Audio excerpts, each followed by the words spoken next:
Welcome, everyone, to the Real News Network. I'm Maximilian Alvarez, the editor in chief here at the Real News, and it's great to have you all with us. So, as you know by now, I had the tremendous honor and privilege to join the brilliant Jen Pan and Paul Prescod on the Jacobin Show last week on the Jacobin YouTube channel. If you want to check out the full episode of that, you can do so on the Jacobin podcast feed, and you can check out the multiple segments that we recorded in video form on the Jacobin YouTube channel. But we are also honored to be able to share some of those segments with our Real News Network audience.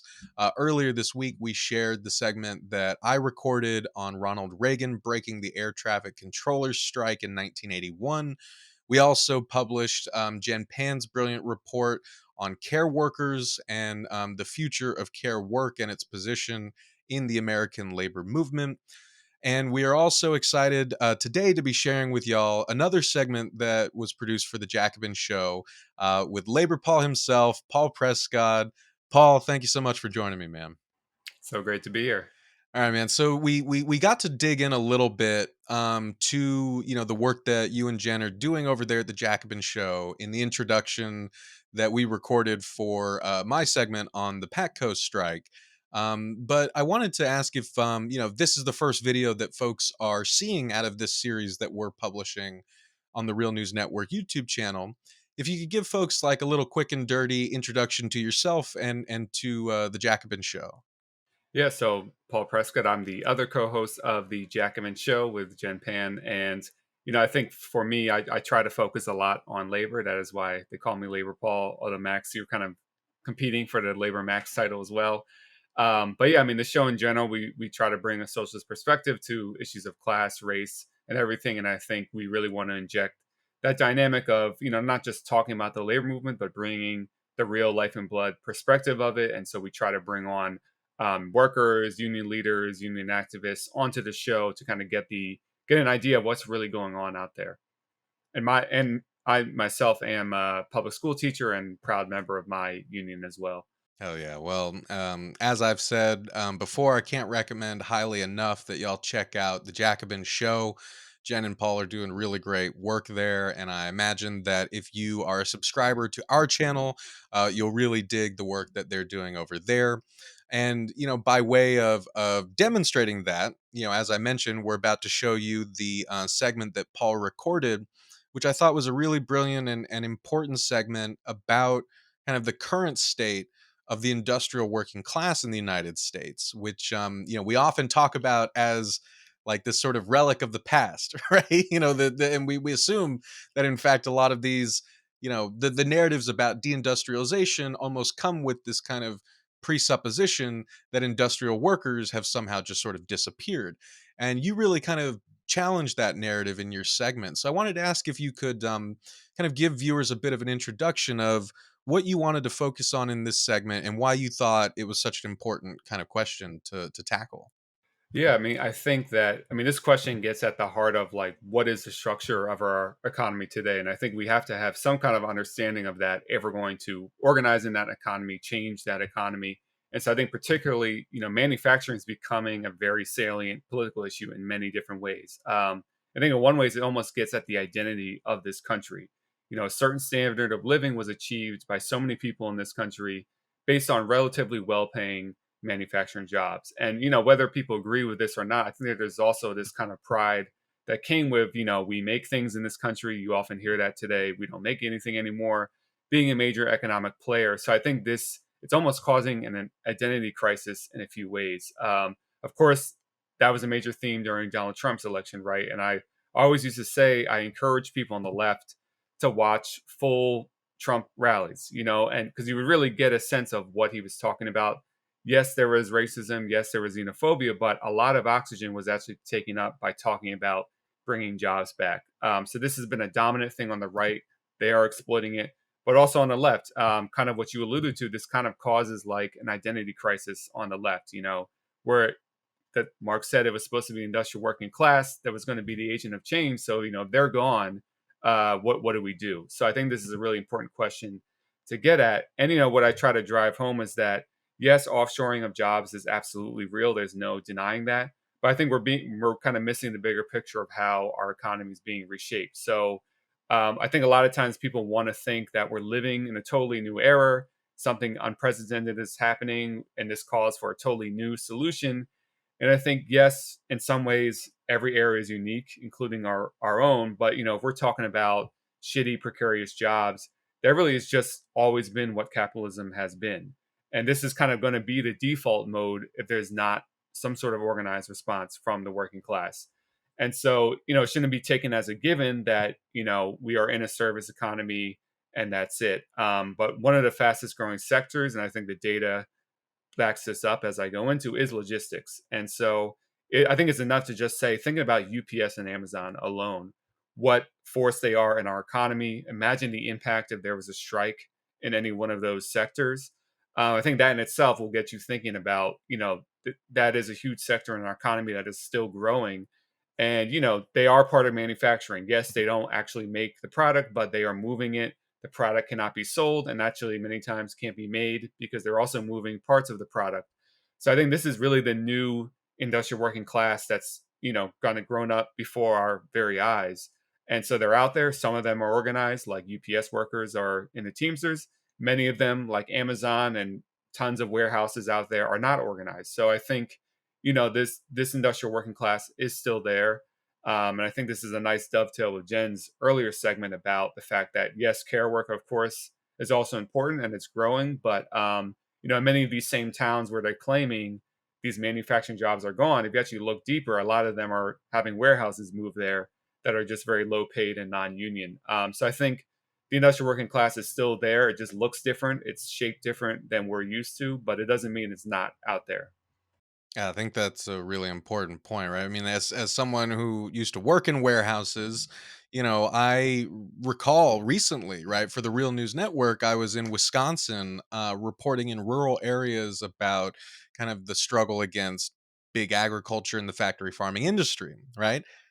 And what did I see like along the highway, like even in rural parts of the country, are these big beige recognizable kind of warehouses, whether for Amazon or something else, right? You see a lot of the truck drivers going to and from these sorts of hubs. So I think that you're definitely right about the importance of the emergence of this kind of logistics workforce and the centrality that it plays in the economy today and the importance of organizing workers in that industry.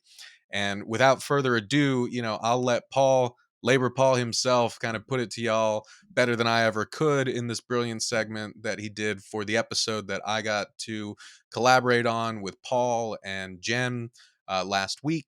We're really honored to be sharing it with y'all here at the Real News Network. Again, if you want to check out more great content like this, Jen, Paul, and Kale, and everyone over at Jacobin are pumping it out every week. So go subscribe to their YouTube channel, go subscribe to their podcast feed and to the magazine. And of course, please subscribe and support the Real News Network. We need all the help that we can get across independent media. So, Labor Paul, thank you again for having me on the show, man. And thanks for joining me today. Thank you. This is Maximilian Alvarez for the Real News Network, and here is Paul Prescod, Labor Paul himself, talking about the importance of logistics workers and the continued existence of the industrial working class in the United States. Let's talk about manufacturing employment. And I think this is something that dominates political discourse today, whether from the left with liberals or the right wing. And this is the apparent disappearance of the industrial working class. So the story goes that we just don't make things in this country anymore. Most of our manufacturing jobs have been outsourced overseas. We are a service economy now. The industrial working class and their unions are part of the old 20th century. And different political currents draw different conclusions from this same starting point. So the right wing uses it to blame immigrants for taking our jobs. Liberals use it to paper over class contradictions in our society and lecture us that we need to embrace this new world and learn to code and happily jump from one unpaid internship to the next. But for the left, this conception of the economy today causes disorientation and despair. The working class is supposed to be the agent of change. If they don't exist in the way that we thought, what do we do now? Some on the left latch on to new social forces. So in the 1960s, the new left put its faith in the student, the unemployed lumpen proletariat, the anti colonial guerrilla fighter in different parts of the world. Today, we come up with new categories like the precariat and the gig worker, or put our faith in a new nonprofit that this time we swear is really different this time. I think we're getting it wrong. Industrial working class hasn't disappeared, it's just been transformed. In some ways, it labors in conditions very different from a few decades ago that have been transformed by neoliberalism. But in other ways, industrial work today is the same as it usually is under capitalism. More importantly, I believe there's a new industrial workforce emerging before our very eyes with huge potential economic leverage. But let me first talk about the ways work has not changed much, starting with precarity. According to many commentators, traditional jobs are mostly or becoming a thing of the past. Everyone is cobbling together multiple part time jobs, they're independent contractors, they have short term contracts, etc. And while it's absolutely true that many people have trouble finding stable jobs, the data shows that 85% of Americans still work in traditional jobs. It's just that the working conditions and pay at these jobs have become much worse. Even job tenure, the amount of time someone stays at a job, has remained roughly the same since the 1970s and 1980s. If you look at this graph from labor journalist Kim Moody in a piece in Catalyst titled The New Terrain of Class Conflict, from 2005 to 2015, the rate of precarious employment has remained steady. The sad reality is that work under capitalism has always been precarious, even during the post World War II golden age of capitalism. It's not that there is a new type of employment all of a sudden taking over, it's that the existing jobs are becoming worse and worse. And let's look at manufacturing. The truth is, we still do make things in this country. Manufacturing output has actually been steadily increasing. We just do it by squeezing a lot more work out of fewer workers. So, what has changed in the industrial working class? And to be sure, offshoring of jobs is a real phenomenon and has been responsible for the loss of millions of manufacturing jobs. But the losses in those jobs were partly offset by new job growth related to the reorganizing of production, mainly in logistics. And logistics workers are the new core of the US industrial working class. And by logistics, we mean the movement of goods and products from one place to another. Logistics has become critically important to the way our economy functions. While logistics workers may not actually produce a product, they are critical to the realization of surplus value or profit for capitalists. If the parts of a good aren't moved along the production process, or the product isn't itself moved to the point of sale, there is no profit to be made. And as Kim Moody writes, this is something that Karl Marx understood. So Moody writes in his piece, Marx was clear that transportation workers who move commodities produce surplus value. Since commodities must change location both during production and to reach the market, he wrote, economically considered, the spatial condition, the bringing the product to the market belongs to the production process itself. In volume 2 of Capital, he concluded the productive capital invested in this industry, transportation, thus adds value to the products transported, partly through the value carried over by the means of transport, partly through the value added by the work of transport. And today, time is everything. Instead of relying on storing items for a few weeks, companies increasingly rely on what's called just in time delivery systems, delivering a part or a product just in time when it's needed in the production process instead of relying on storage. After all, storage is dead time that adds no value or profits. And in fact, today, many warehouse workers perform the final step in the manufacturing of the product. So, though they are classified as service workers, they are actually essential part of industrial work. This process leaves companies vulnerable. One disruption in the logistics chain can throw off the whole operation. If one part of one product isn't delivered just in time, that can destroy a lot of profits. Whereas before, if you had the part in storage, it wouldn't be a problem. Now, this can become a big problem. So far, for the most part, logistic workers have not realized or used this leverage. But production systems have gone so far in this direction, they can't easily change course. So, this potential leverage will be here for a while. And we've seen glimpses of it, like in the 1990s, where strikes at General Motors plants in the US disrupted production in other countries like Canada and Mexico. The geographic distribution of production is also returning to an older model that could potentially make it easier for industrial workers to exert power. In the last upsurge of labor power in the 1930s and 40s, large amounts of workers were concentrated in urban areas. which would facilitate easier communication and cohesion as a class. One of the developments that has made labor organizing more complicated is the geographic decentralization of production. Companies deliberately moved operations to the suburbs, not just to avoid unions, but to diffuse the potency of working class action. But the logistics revolution is bringing back centralization. Huge logistics hubs have been created that once again concentrate industrial workers in a limited area. Just to give some examples, Chicago's metropolitan area has about 150,000 logistic workers alone. The UPS Worldport Superhub in Louisville employs 55,000 workers. Altogether, logistics employs 3.2 million American workers. And increasingly, this is also a diverse workforce. Due to a host of historical factors, including, of course, overt discrimination, manufacturing workers throughout the United States history have been disproportionately white and male. Black workers have been more concentrated in the public sector. But things are changing. In 1981, workers of color made up 15% of workers in production and transportation. Now they make up 40% of those workers. Capital has also reorganized itself in other ways that can make it vulnerable to working class activity. Capital has consolidated itself in a recent wave of mergers and acquisitions aimed at strengthening firms' core products. This wave is moving away from the previous wave of conglomerates.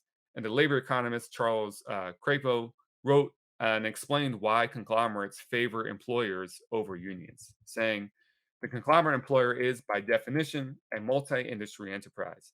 This results in a greater employer operating mobility than that of a union, whose bargaining structure and representation rights rarely cross industry lines.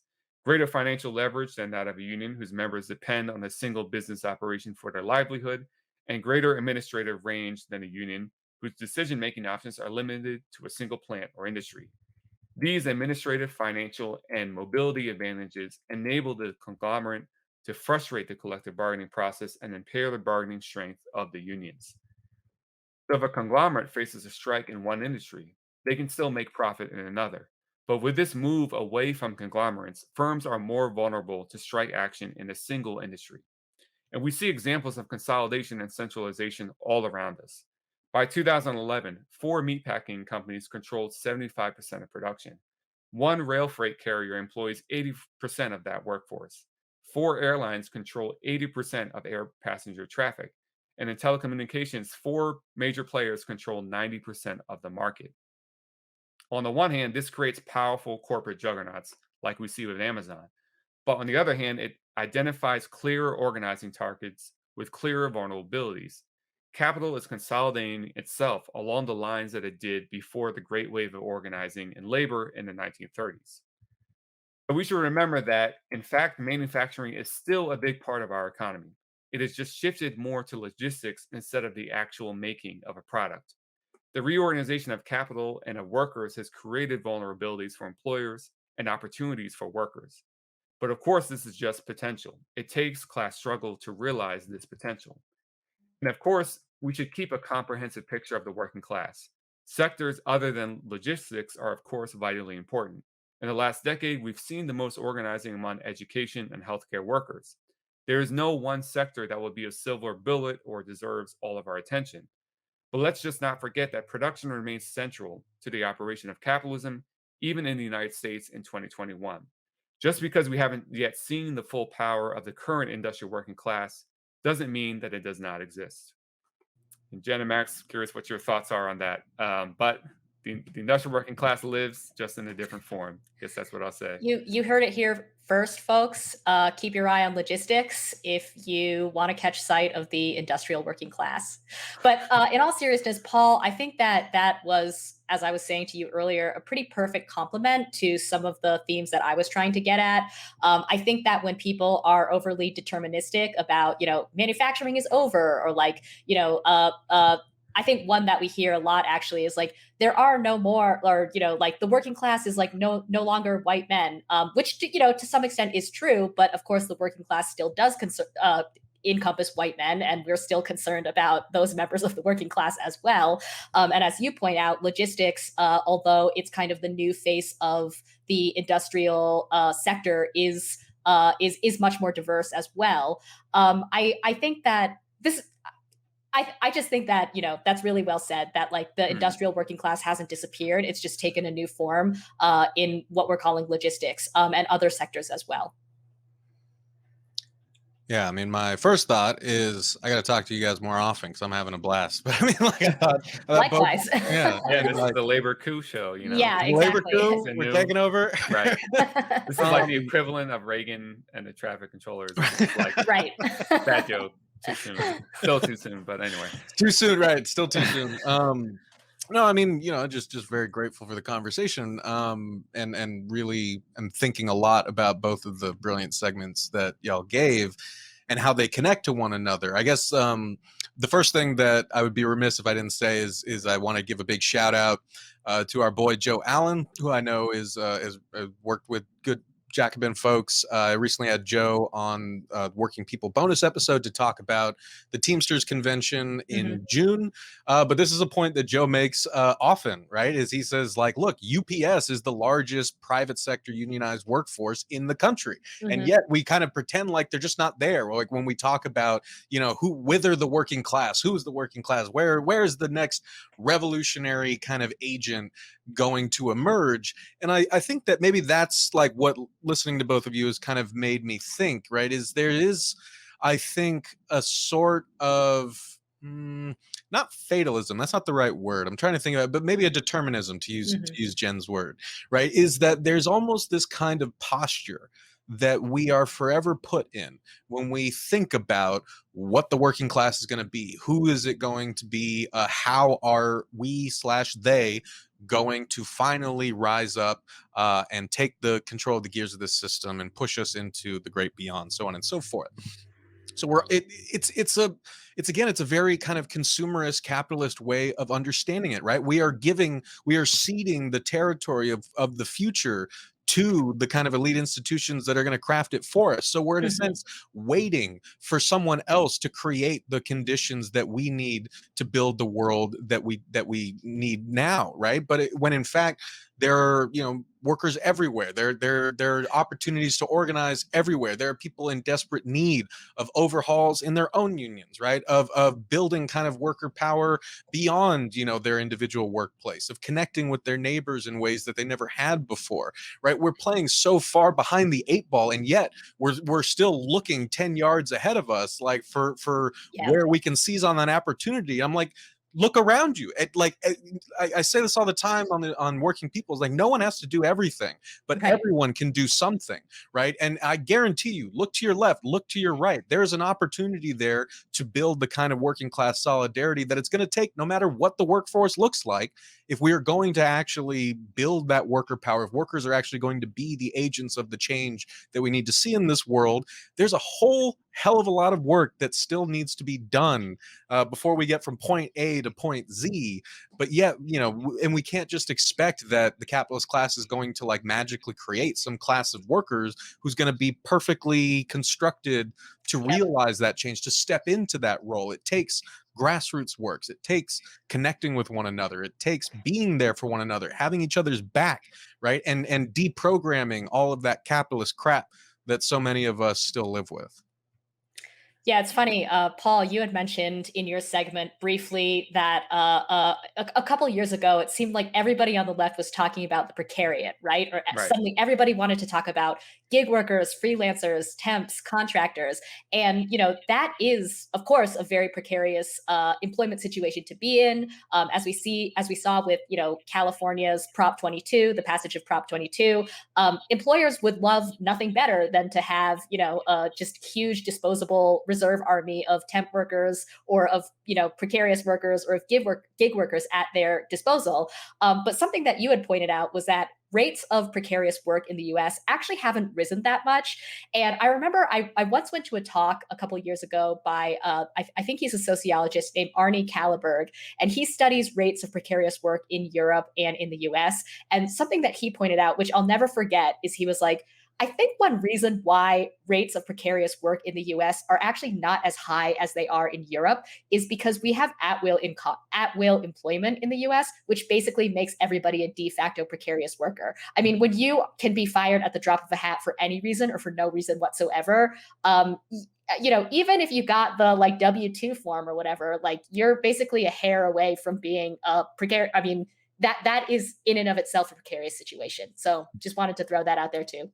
Yeah, and it's like all these jobs that we have considered now like good stable jobs, of course, at one point were not. So Mhm. like the auto industry used to be extremely precarious, meatpacking, construction, so it took organizing to make those jobs better. And so again, like we're creating all these jobs that are, they're just jobs, but they just suck because we are weak at this moment.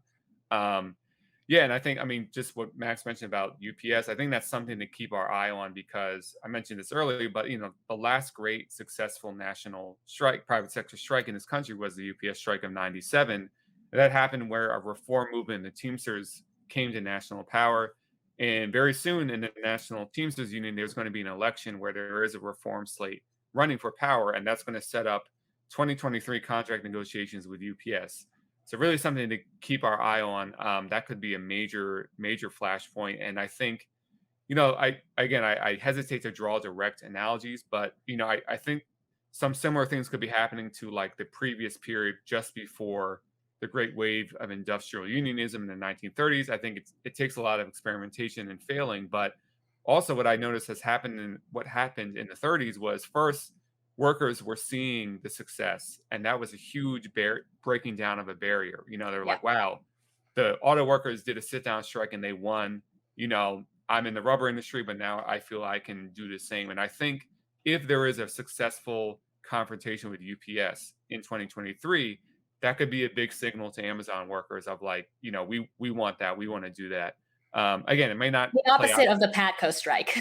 Yes, right. But I mean, what I hope is that yes, I mean, we saw the Amazon, really, really bad defeat, and we should acknowledge that it's a defeat. But maybe we're in that period of like where we're kind of building up some experience confronting these companies. And again, there are vulnerabilities. I remember, people who work at Labor Notes, which is a great labor publication, and kind of labor center.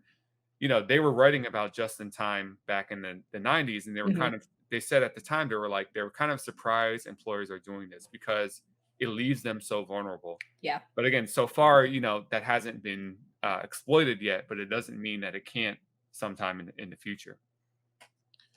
So I wanted to throw one thing in the pot here because it links back to a conversation that I had on working people, but we posted the full video version of it at the Real News. So I got to interview the great Richard Wolff. Right, we all know we love Papa Wolf. I could listen to him tell me bedtime stories in that New York growl like every night, right? But I mean, he's a brilliant, brilliant man, and we talked about this like.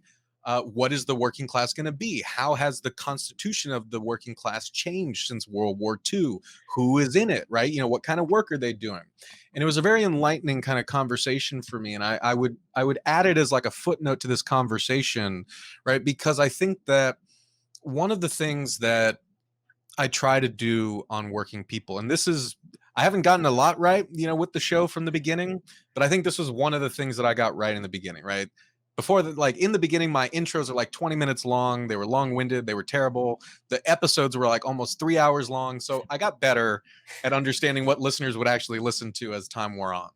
But one of the goals that I really had from the get go was I did not want to use any part of any episode to define what the working class is, like for listeners. I didn't want to give them a working definition. I wanted a sort of understanding of who the working class is and what it means to live and be in the working class.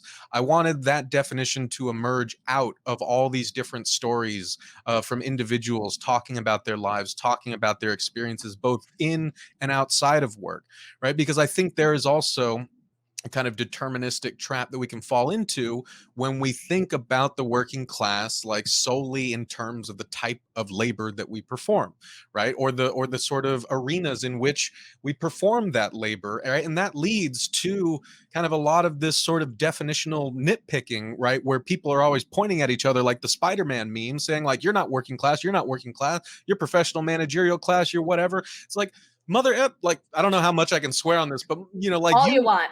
Okay. It's like, motherfucker, like we're almost all like in the vast class of what Richard Wolff calls the order takers, right? Are Mhm. you determining, like how society is shaped? No, Yeah. neither am I, right? I mean, so there are in fact a lot of, more robust ways that we can kind of look at this.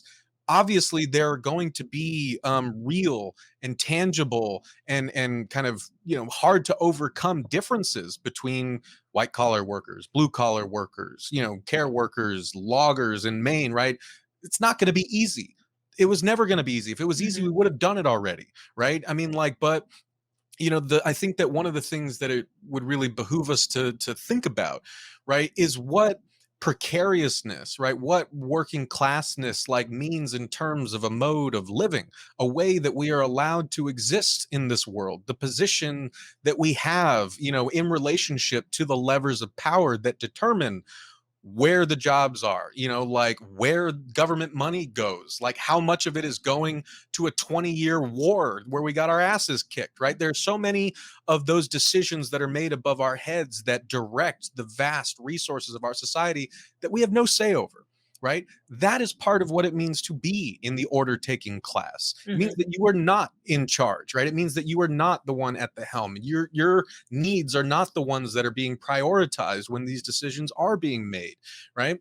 And so I think that when I think about precariousness, this is where I circle back to the actual point, is like the precariousness of Paul makes an absolutely invaluable point about how we are in fact talking about precariousness probably in the wrong way. What I think more and more people identify with, right, is the precariousness of a future, right, in which they can live comfortably, right? The precariousness of one's economic position. I think that that's something even what we would call the professional managerial class feels deep in their bones, especially after 2007, right? Yes. They saw, so many people saw how close to the cliff they actually were. The cliff that my family fell off, right? The cliff that millions of others fell off. They saw how there was no one really there to help them, right? And they see the kind of struggle of people who are working more hours than we ever have. Workers in the US are more productive than we've ever been. And yet, our purchasing power, our ability to kind of have, like the means to go on vacation, to, do a side project, right? To send our kids to college, right? That is what has been sapped away. There may still be those types of jobs available, but the power of our dollar, the comfort of knowing that we'll be okay if like we face an unexpected expense, right? The minimum wage has stayed where it's at for the longest amount of time in the United States history. That is what precariousness really means, is this downward squeeze where people are not allowed to have any sort of ability to push forward and determine what they want to do with their lives. Instead, we are living in that sort of flexible like position, that meat grinder that Alan Greenspan had wet dreams about, right? I mean, that is like we are living in the world that Reagan created, that our parents bought into, the dream of that world. We have seen that it doesn't work. What we need to realize is that this was a social experiment that has proven its failure to us. We Mhm. don't have to keep going down this road. We don't have to keep believing in these fictions because we feel in our bones the precariousness of the existence that it affords us. And we know that that is not enough. It's not enough for us, our families, our coworkers, our neighbors, and it doesn't have to be this way. If you like this video from The Jacobin Show, please hit like and subscribe and share with your friends. Thanks.